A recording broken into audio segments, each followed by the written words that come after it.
daawadayaal warbixintan soo socota waxaan ku eegi doonaa waxqabadka gudoomiyaha degmada Walaweyn mudane Maxamed Siido Cabdiraxmaan.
Maxamed Siido Cabdiraxmaan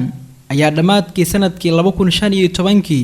waxaa loo soo magacaabay gudoomiyaha degmada Walaweyn. gudoomiyaha degmada Walaweyn waxaa loo magacaabay Maxamed Siido Cabdiraxmaan.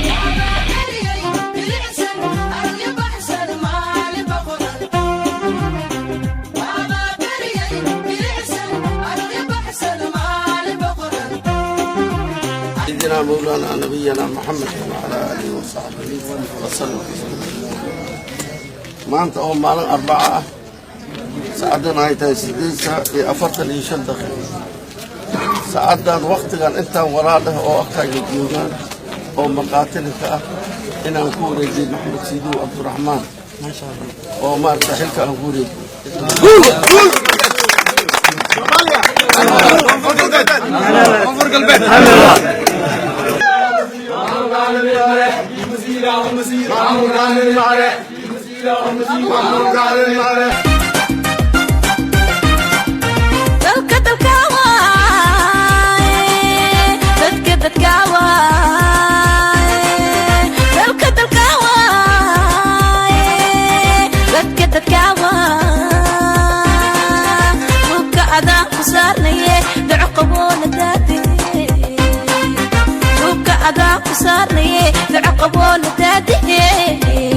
markii ugu horeysay ee uu xafiiska la wareegay shaqadiisa ugu horeysay waxa uu ka bilaabay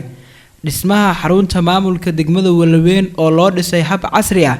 waxaana loo dhameystiray xafiisyada uu maamulka ku shaqeyn lahaa iyo hool weyn oo lagu qabto shirarka maamulka sidoo kale waxa uu qalabeeyay dhammaan xafiisyada maamulka degmada Walaweyn. muddo kadib Maxamed Siido Cabdiraxmaan maamulkiisa oo jira bilayar isaga oo kaashanaya hay'ado caalami ah waxa uu Walaweyn ka hirgeliyay leerarka cadceeda ku shaqeeya kuwaasi oo kor u qaaday bilicda iyo quruxda degmada Walaweyn. shacabka degmada Walaweyn ayaa u riyaaqay maamulka degmadooda ee uu gudoomiyaha ka yahay mudane Maxamed Siido Cabdiraxmaan kaasi oo rajo geliyay dadweynaha reer Walaweyn kadib markii uu la yimid dardar xoogan oo xagga shaqada maamulka ah.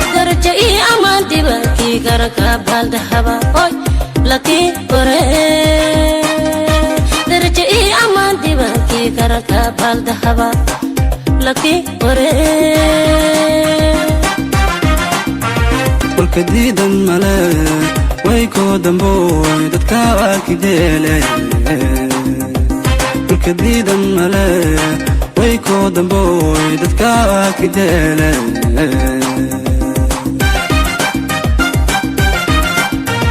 gudoomiyaha degmada Walaweyn mudane Maxamed Siido Cabdiraxmaan Walaweyn waxa uu ka dhigay degmada ugu amaanka fiican degmooyinka gobolka Shabeellaha Hoose sidoo kale waxa uu ku guuleystay in uu mideeyo golaha odayaasha iyo nabadoonnada degmada Walaweyn waxa uu iska ilaaliyay musuqmaasuq wuxuuna si siman dadka danyarta ah u gaarsiiyay ama ugu qeybiyay deeqaha ay degmada keenaan hay'adaha deeq-bixiyayaasha ah. dadka ku nool tuulooyinka hoos yimaada degmada Walaweyn waxa uu qoday waro ama balliyo biyaha roobku ay ugu hooraan si ay u cabaan xoolahana u siistaan xilliga jiilaalka. sidoo kale beeralayda degmada waxa uu ku dhiirigeliyaa wax soo saarka beeraha isaga oo ka taageera abuurka dalagyada 2016 sanad kadib markii uu xafiiska joogay gudoomiye Maxamed Siidow degmada Walaweyn waxa ay sameysay horumar ballaaran sida wax soo saarka beeraha oo heer wanaagsan gaaray ganacsiga degmada oo koritaan sameeyay si la mid ah waxbarashada degmada Walaweyn ayaa sameysay horumar ballaaran waxayna yeelatay 4 iskuul oo waaweyn iyo jaamacad ardaydii Muqdisho waxbarashada u aadi jiray ayaa hadda wax ku barta gudaha degmada Walaweyn sidoo kale muddadaasi Walaweyn waxay yeelatay idaacad loogu magac daray magaca deegaanka oo la yiraahdo Radio Walaweyn si shacabka reer Walaweyn loogu xaqabtiro baahiyaha warbaahinta gudoomiyaha degmada Walaweyn mudane Maxamed Siidow Cabdiraxmaan oo kaashanaya hay'adaha caalami ah waxa uu qalabeeyay idaacadda Walaweyn wuxuu tababar aqoontooda kor loogu qaaday u furay tiro dhowr jeer ah saxafiyiinta ka howlgala Radio Walaweyn si kor loogu qaado garaadkooda agaasimaha warbaahinta Walaweyn Ismaaciil Khaliif Axmed ayaa ka mahad celiyay qalabeynta loo sameeyay Radio Walaweyn haddii aan warbixin yar oo kooban idinka siino barnaamijkan iyo waxa uu ku saabsan yahay maanta barnaamijkan wuxuu ku saabsan yahay idaacadda ayaa waxaa loo qabtay tababaro xirfadda wariyeyaasha kor loogu qaadayo iyo qalab loogu deeqay idaacadda marka arrinkaas darteed ayaan dadweynaha ugu yeernay maanta inay nala ogaadaan maadaama ay adinkuna aad tihiin dhagaystayaashii idaacadda ama dadkii deegaanka marka ugu horeyso waxaan u mahad celinayaa maamulka degmada oo wax badan ka shaqeeyay in idaacaddan ay socoto qalabkan ay hesho tababarkan ay hesho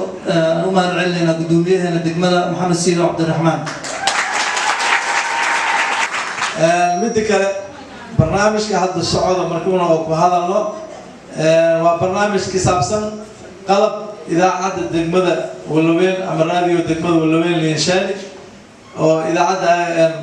hay'adda AWM Shanti qalabkaas oo ku kooban 8 qaybood oo runtii aad iyo aad ay mahadsanayaan gudoomiyaha degmada Walaweyn mudane Maxamed Siidow Cabdiraxmaan oo ka duulaya xoojinta isdhexgalka dhalinyarada iyo dhiirigelinta isboortiska waxa uu agab isboortis oo dhameystiran gudoonsiiyay tiro dhowr jeer ah dhammaan kooxaha kubadda cagta ciyaara ee ka dhisan degmada Walaweyn oo tiro ahaan gaaraya in ka badan 25 kooxood gudoomiyaha waxa uu had iyo jeer booqdaa garoomada kubadda cagta waxa uu ka qayb galaa xafladaha qalinjibinta ardayda heerarkooda kala duwan taasi oo uu u gol leeyahay yididiilagelinta iyo garab istaaga guuleystayaasha maanta ee bari noqon doona madaxda degmada iyo guud ahaan Soomaaliya Ilaahay subhanahu wa ta'ala kasoo waxaan xadgaar oo xadidina gudoomiyaha degmada Walaweyn geesiga degmada Walaweyn waxa waaye adag oo baan qaadasho leh oo anina nees waxaan u bixiyay ismada ardaha wax walbo aad ka codsataa gudoomiyaha sidaan ahaba waa way ka soo biyaa diyaar walaaga adle sheego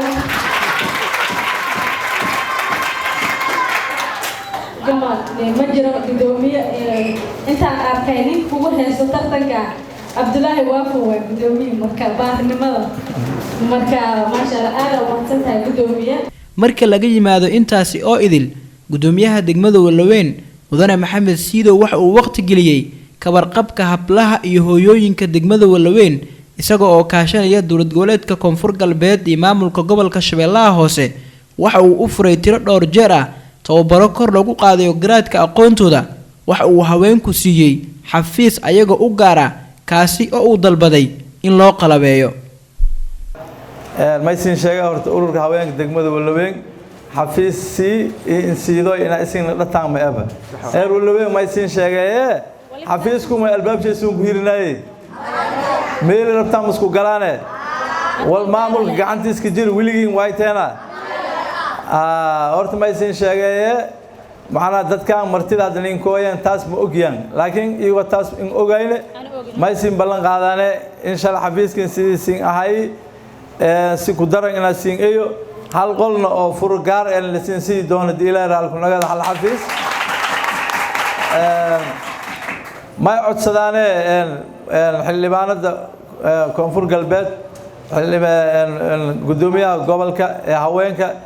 iyo maamulnaadiyaba isna ma soo codsadaane xafiis yar oo la siima xarun gaar ah oo ay la hadaan in degmada lagu dhiso ina raadidaan haddii ilaahay raali ku nagado taas yaa lasoo codsadaa. gudoomiye maxamed siidow waxa uu horumariyey bilicda iyo nadaafadda degmada Walaweyn isaga oo kaashanaya ururada kala duwan ee ka jira degmada Walaweyn wuxuuna si joogto ah uu ka qayb qaatay dhowr olole nadaafadeed oo laga fuliyay degmada Walaweyn. geega oo taariikhda 7 bishii afraad 2019 ma rabnaa inaan soo biino barnaamij isxilqaan kaasoo oo soo bii doono olole nadaafadeed.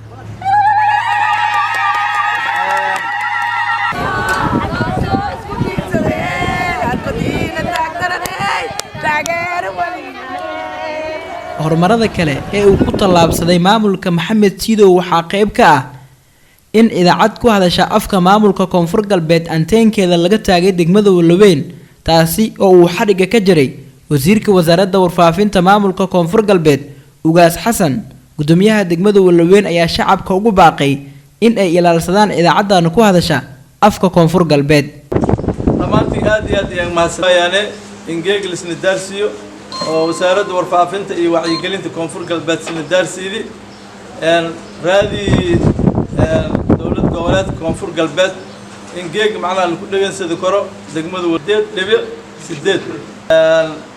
dadweynaha degmada Walaweynna geeg lagu bilaabay sin bishaarayaane inay si dhageensado kortaan idaacadaasi taw oo muujintiye inta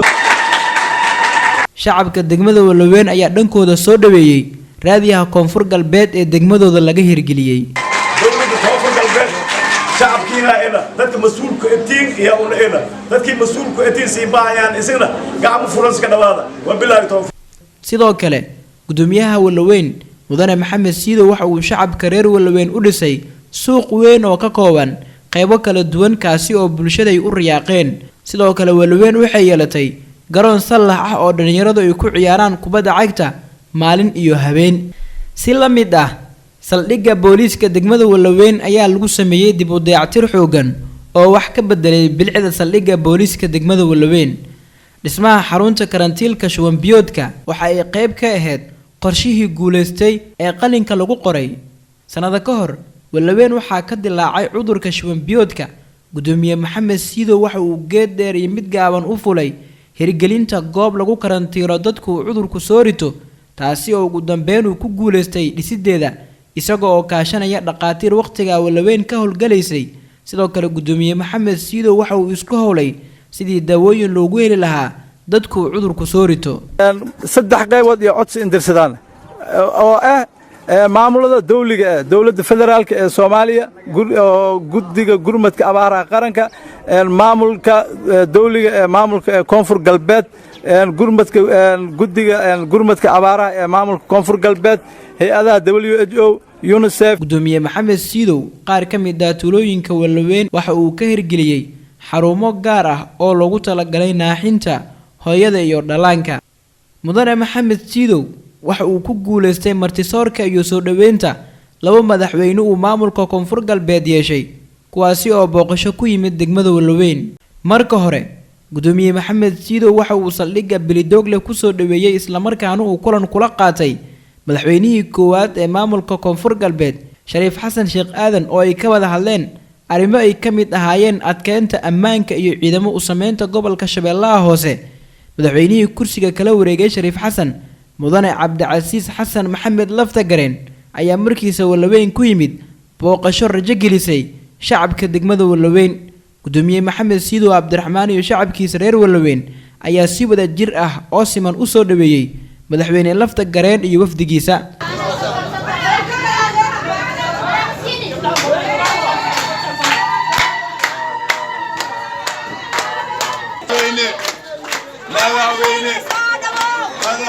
marka aad iyo aad يا مسكين دواياني قلت أهان دقمة واللبين أنا كحضلاو أفك مامولك شعبك وضيالك قلت دليرة هواينك علماء ودينك وحجرتك أنا أفشاك حضلاو ما يكلها مدن مدحوين سك دواو دقمة واللبين safarkii madaxweyne Laftagareen ee degmada Walaweyn ayaa ku soo dhamaaday si guul iyo farxad leh taasi oo ku timid dadaal dheeraad ah oo uu bixiyay gudoomiyaha degmada Walaweyn mudane Maxamed Siidow Cabdiraxmaan lagu saxdo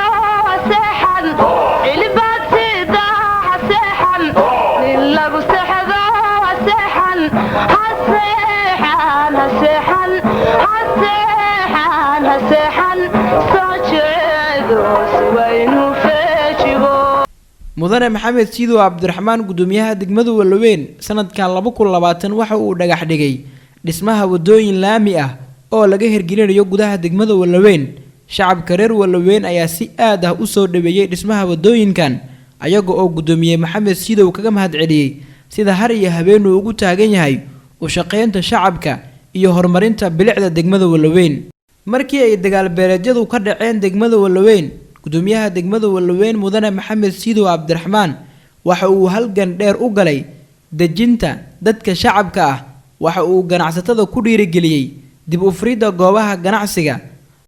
واكل وجوده إلكي واسكو تحتنا دقال مجرى مكاملين فرصة شغالين تبصلة واكل مور هداني روغ واكس آركدا روغ مقالة برطمان روغ والتباس جنت ماله sidoo kale waxa uu shacabka degmada Walaweyn ugu baaqay inay u hoggaansamaan amarada maamulka degmada joojiyana boobka iyo wax u dhimida hantida iyo guryaha shacabka ka barakacay degmada Walaweyn dhammaan way soo codsada in dhinac lunku wada jeesido in dadka magaalada oo deegaanka oo maatida qabiil walba ahaadeen in la barakicii macna raal ma ku nagadaan in hantidii qofkii cabsi in roor oo gurishay ku roor in gurishay liin daw mar oo la dhibaatay macna raal ma ku nagadaan ilaahay raal ma ku